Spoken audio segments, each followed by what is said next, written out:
এবার 2026 আইপিএলে Kolkata night Riders পাকিস্তানের এক বিধ্বংসী ক্রিকেটারকে দলে নিচ্ছে।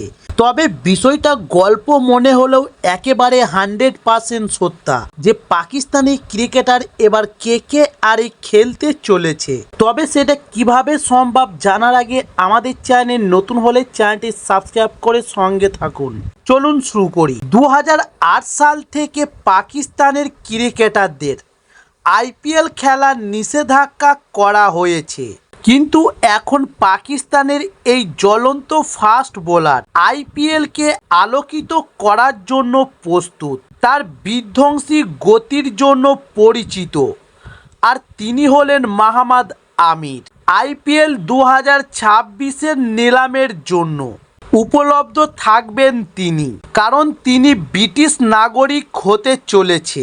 এর ফলে আমিরের আইপিএলে অভিষেকের দরজা খুলে গেল। আরও বিস্তারিত জানার জন্য ভিডিওটি দেখুন। তবে সাম্প্রতিক এক সাক্ষাৎকারে আমির তার উচ্ছ্বাস প্রকাশ করে বলেন যে আইপিএল খেলার সুযোগ আমার পাওয়া যাবে, আর যদি সুযোগ আসে তাহলে অবশ্যই কাজে লাগাবো।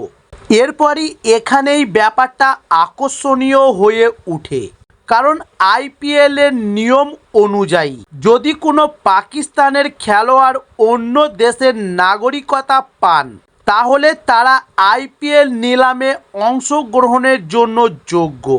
এবং 2011 সালে যখন ব্রিটিশ নাগরিকতা অর্জনের পর পাকিস্তানের অলরাউন্ডার আজহার মামুদ পাঞ্জাব এবং কলকাতা নাইট রাইডার্স উভয়ের হয়ে খেলেছিলেন, তখন এই ঘটনাটি ঘটেছিল। তবে এবার আমির 2026 সালের আইপিএলের ক্রিকেট ভক্তদের জন্য আরও একটি রোমাঞ্চকর হতে পারে, কারণ এবারের নিলামে মোহাম্মদ আমিরের নাম থাকতে পারে।